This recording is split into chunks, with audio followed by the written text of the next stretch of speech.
Sachin for joining us here today. What was your initial business model? Yeah, business plan. I would like to know the business plan rather. Yeah, so I just heard my introduction that we started with the dream of becoming the most dominant e-commerce player in the market, but that's definitely not how we started. We started very small. We didn't really know what the market size was also at that time. So initial business model was very different actually. We just wanted to be an aggregator of all e-commerce websites in India. We wanted to basically crawl them, show their prices to customers, help them make decisions on which sites to buy from. But then we started looking into what kind of e-commerce websites were present at that time, and we figured that actually the space itself was immature, was not there at all almost. Customers were not happy, the service was not great. So we basically said, why don't we just start an e-commerce company and see what happens after that. So there was not a lot of vision from a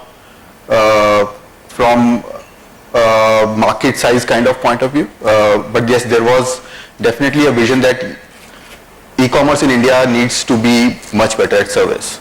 So that was the basic thing, and that's what we started with at that time.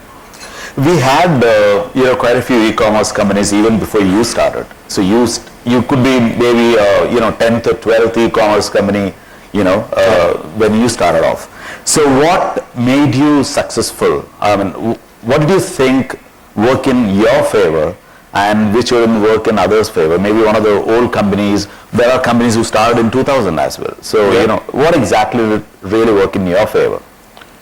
Yeah, so we were bootstrapped. We started with a little bit of savings that we had collected. So what that did was it put certain constraints on what kind of things we could sell, what kind of things we could do as a company.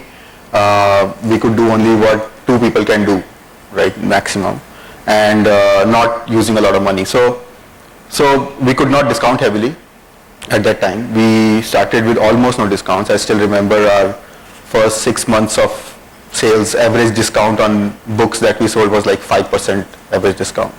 And we had to be very, very frugal in terms of the way we were doing things. We had to save each and every penny on packaging costs or logistics costs. We would fight with the logistics guys to make sure that we get the best out of that. So I think that set the tone for the company in the early days. And I think the biggest differentiator, so if we could not differentiate on price, we could not differentiate on selection because we were not big. We did not have large warehouses that we could set up in multiple cities in India at that time. The only thing we could differentiate on was service. And that's what we focused on. But how did you build excellent service quality? Especially, you didn't have the capital. Yeah. You didn't have a service team. Yeah. So how did you build that service quality? So I think, so what we figured very early was that the ecosystem that in which we play, I mean, it is not a lot of what was happening before we started was in terms of what the quality of service and all that was that because of the ecosystem could not support the kind of quality of service that customers expected. Now e-commerce companies didn't really have a lot of say in that, or they didn't really try to have a lot of say in that. So what we figured was that if we work closely with our logistics partners, we work closely with our distributors, we can actually improve the quality of service. So for example, in the early days, I remember Binny used to sit in, my co-founder Binny used to sit in the warehouse of the suppliers to write their database system so that inventory feed that we would get would be good.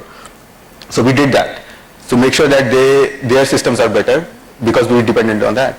And then we worked with Blue Dart or worked with First Flight or whatever courier companies wanted to work with us at that time. We told them very clearly what our expectations were. Although the volumes were not large, we kind of pestered them a lot in the early days. That's what we could do, and got the quality of service that we wanted from them.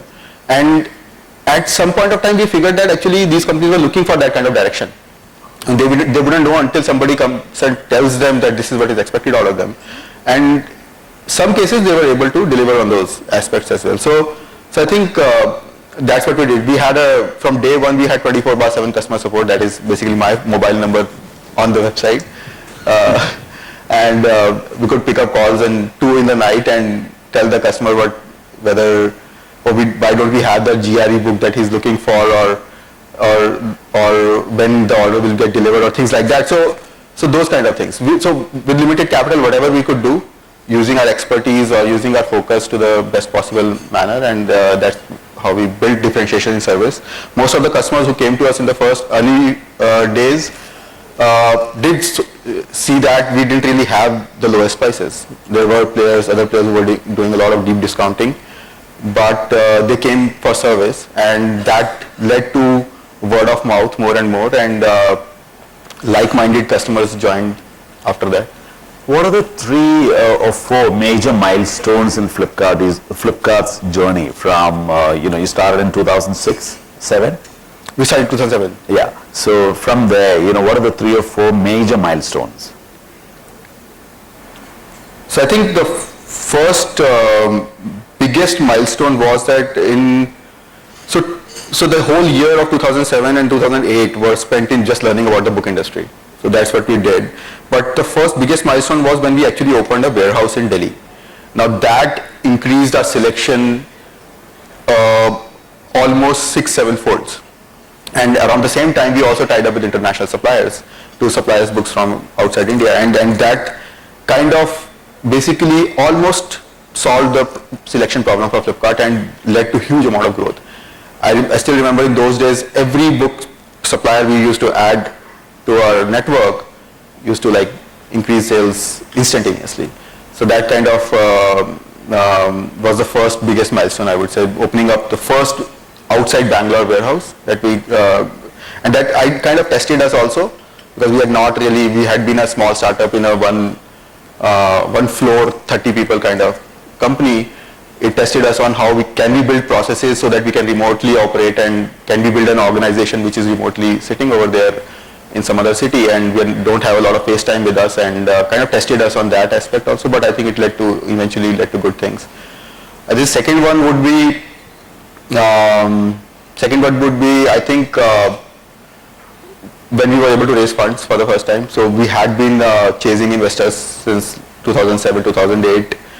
And some of them did career counseling for us, asking us, you guys are educated guys, why are you trying to do this, right? So a lot of that, but we persevered at that time. And 2009 finally Accel Partners was the first one who decided to fund us. I think that was a big milestone. Yeah. And that gave us the confidence that yes, there is somebody who is willing to put money behind this business. I think that was great. And I would say the third one would be when we launched electronics.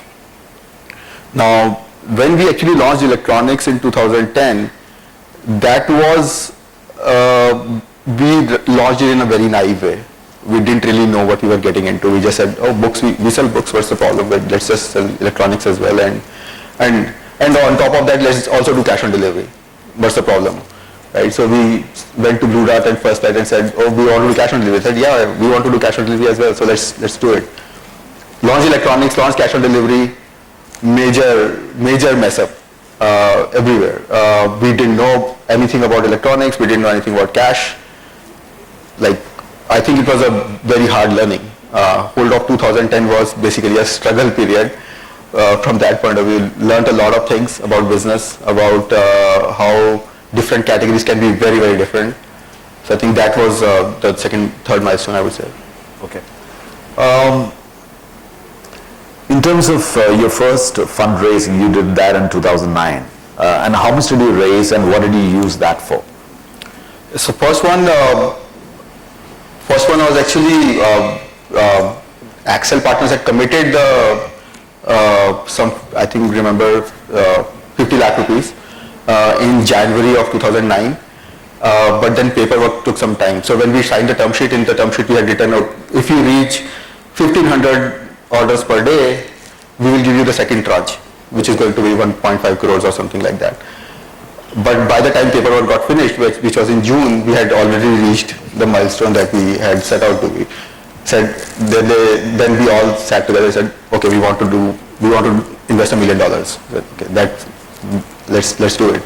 So they invested $1 million. That was the first round, and we kind of use that majorly for back-end expansion, building better technology solutions to integrate better with suppliers, better supplier management, better order management, technology investments. Then there were infrastructure investments. We opened warehouses, larger warehouses, which were not in our office anymore, which had to be separate.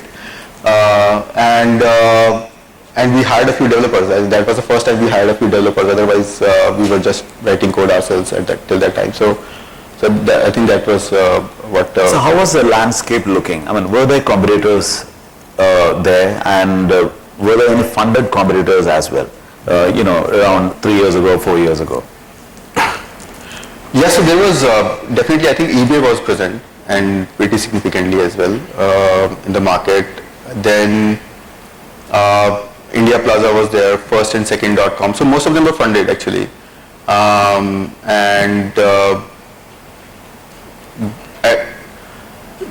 in the books segment, books category itself, there was not a lot of competition at that time. Okay. First and second was the books. First and second.com. Yeah. I'm not sure whether how many people were there. That was 2000 around that time. Yeah. So are you glad that you started with books? If you had started with something else, maybe a consumer electronics or any other category, you think you would have reached here? No, I don't think at all. I think books was a great category to get into, to start with. Mm-hmm. And we didn't think of all the benefits when we started, but later on they became apparent also. I think it was kind of a little bit luck also that we picked the right category.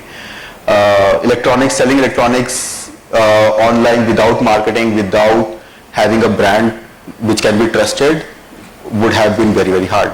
Customers wouldn't have trusted us. Second problem would be that books really don't develop defects. Books have some defects once in a while, but they don't really stop working after some time, right? So which happens with electronics, and then you need to take care of customers at that time. And I'm sure at that point of time, if one mobile phone would have been returned to us, it would have wiped off our monthly. We would not be able to pay salaries that month, so that would have been very, very hard to sustain, right? So I think from that point of view, I think books was a great category, and I think it's we were kind of lucky to pick the right one. Okay. How much now books constitute in your sales? So books is about 20% of our sales right now in terms of revenue, but in terms of items that are sold, of course, books are lower ASP as well, so it's about 30%, 30 to 35% of our sales. What's the next category in the revenue split? Next category is, so electronics is larger than books actually. Electronics is larger than books. In books kind of, we have different kinds of challenges as compared to electronics. Books itself is a smaller market. Electronics is about 20 times bigger than books in terms of market size. In books, the challenges now are to get more people to read. That's the kind of bottlenecks that we are seeing, rather than being able to get more market share. Today for large... So you kind of reached the peak in terms of the book sales? I would say not the peak, but yes, or we can say we have reached, like, for example, for large publishers like Penguin or other people, we would be about 30% of their sales.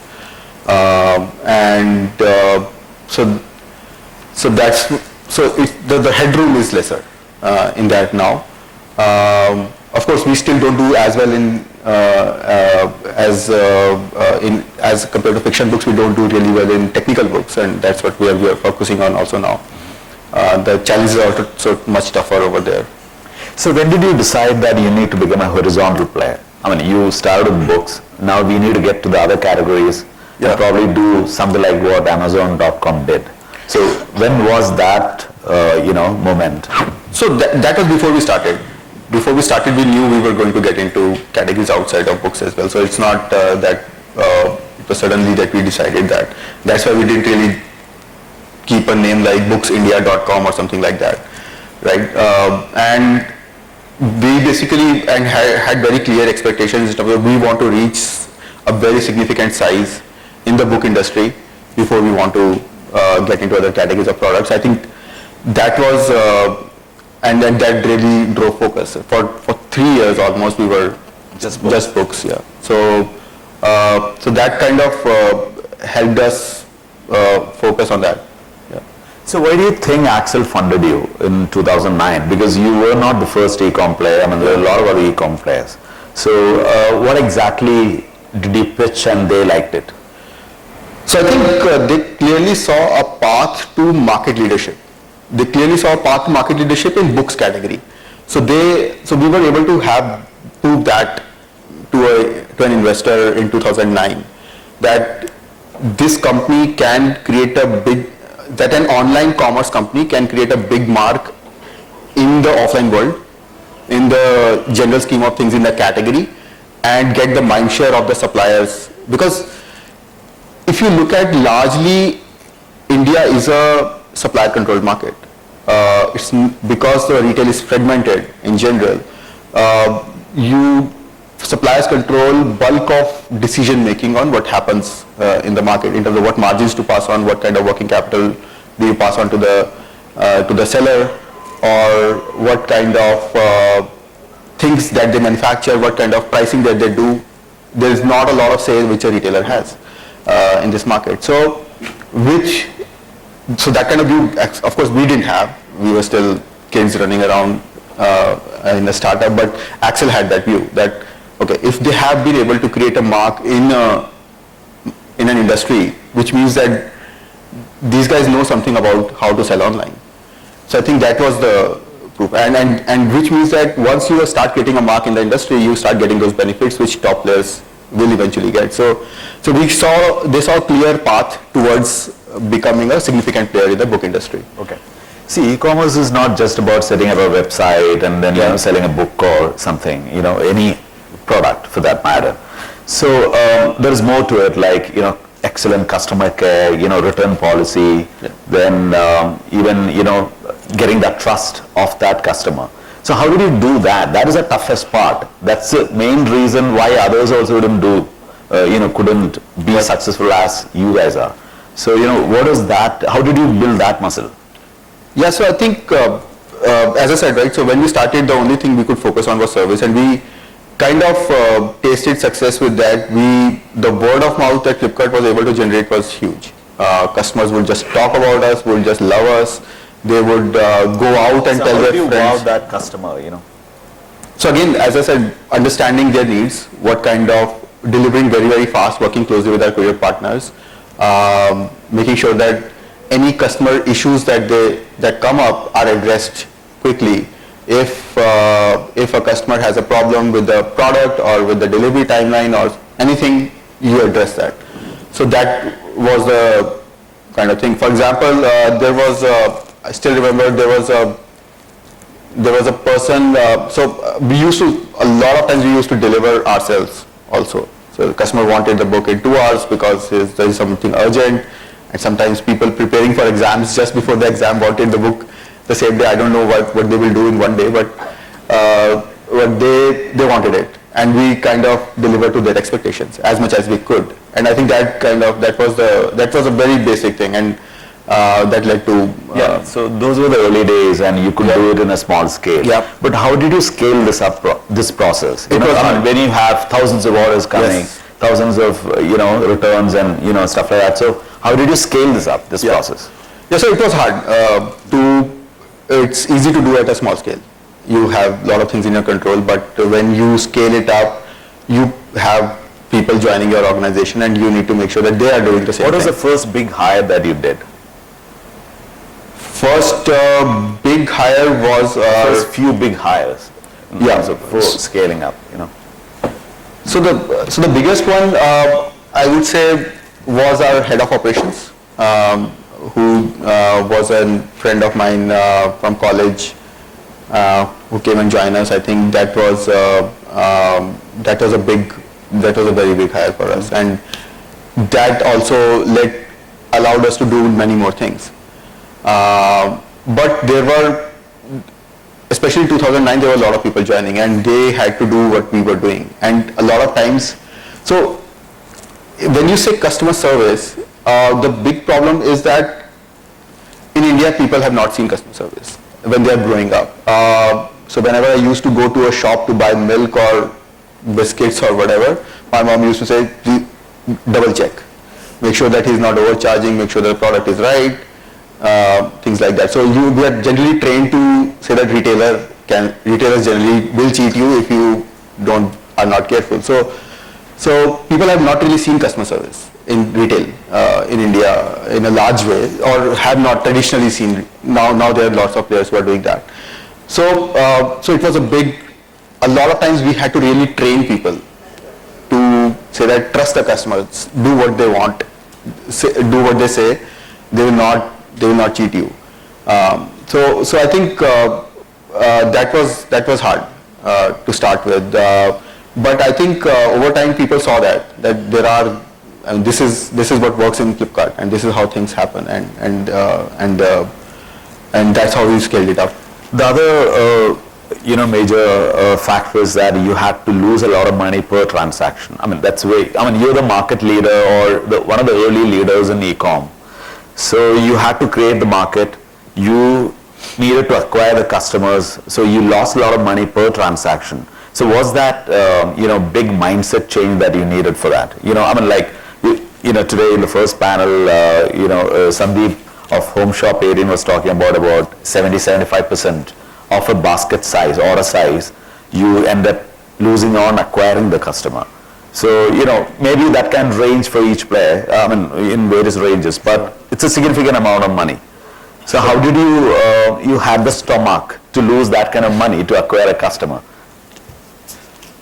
Yeah, so first few years we were profitable. And most of the customer acquisition that we did was word of mouth. So so it was a big mindset change. So after we raised money and we wanted to grow faster. So did the investors tell you go lose money, go acquire customers, and become big, get the market share?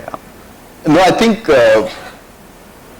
growing big fast is definitely what investors want, but not at the cost of making an unreasonable or unprofit, or a business which can never make profit, right? So that's not acceptable.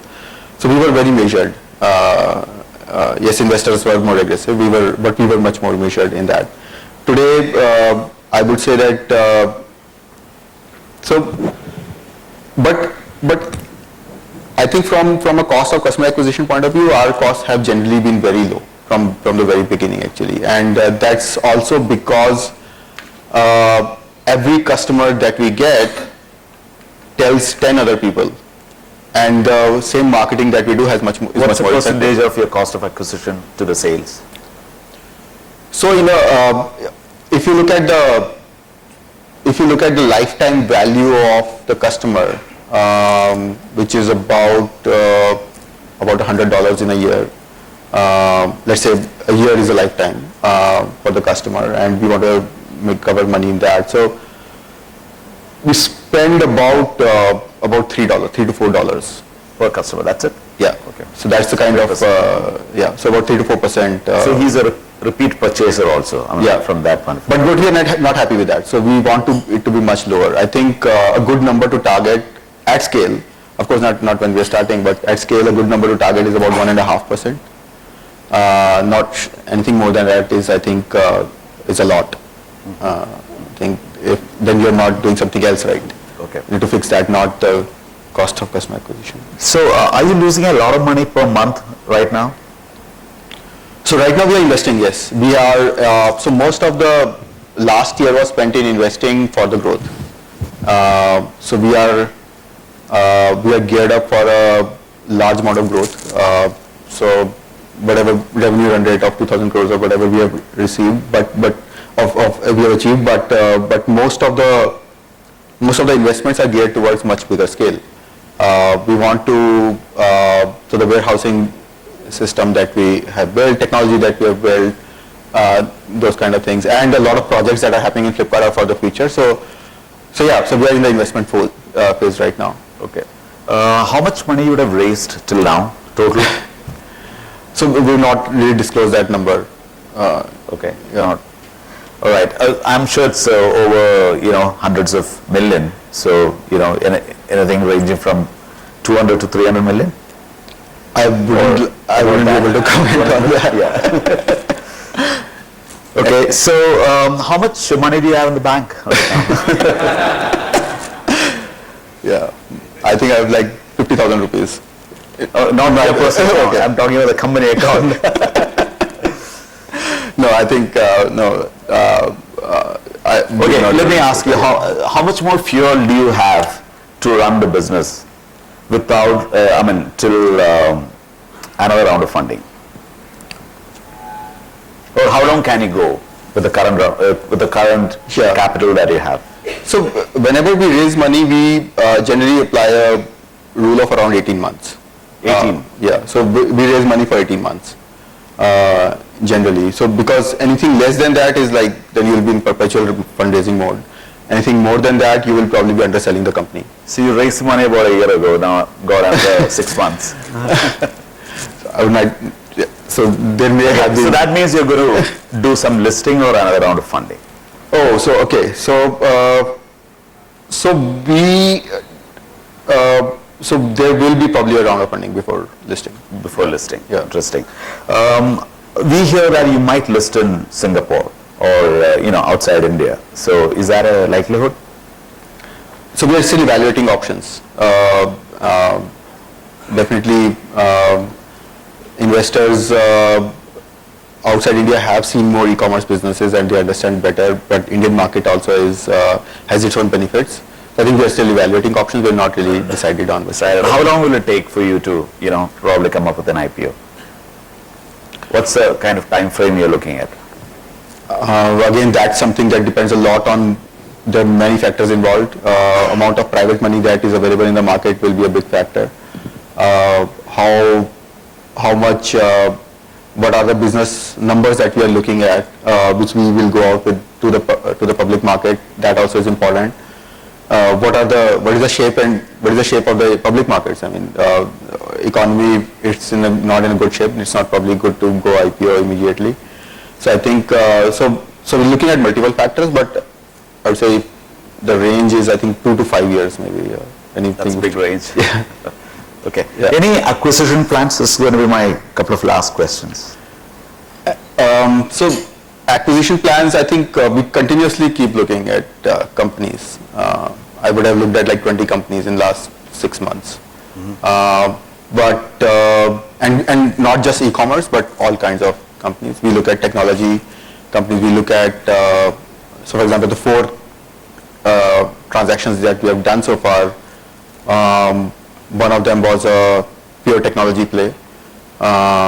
Second was a catalog that we bought for because of the movies and music catalog. Third one was the music category that you see on Flipkart today. Fourth one was an e-commerce company, right? So we've done all kinds of transactions, and I think we're looking for multiple. You're still looking at. So you will use the stock as a currency to acquire? Excuse me? Stock as a currency? Yeah. No. Or cash? It's a mix. Generally, it's for all transactions, it's a mix of both. Yeah. Okay. What's your revenue target for 2015? 2015, we had originally set a revenue target of crossing $1 billion by 2015, and so I'm pretty sure that is happening. But I think we should be able to do more. We should be able to exceed $1 billion. 2015, yeah. Just to put in context, Pantaloon Retail, which is the largest organized retail company in India, did 2,000 crore in revenues. It took 20 years for them to reach 2,000 crore in revenues, while Flipkart did it in 5 or 6 years. So huge achievement. Great. So let's give a case to Thank you very much. Thank you.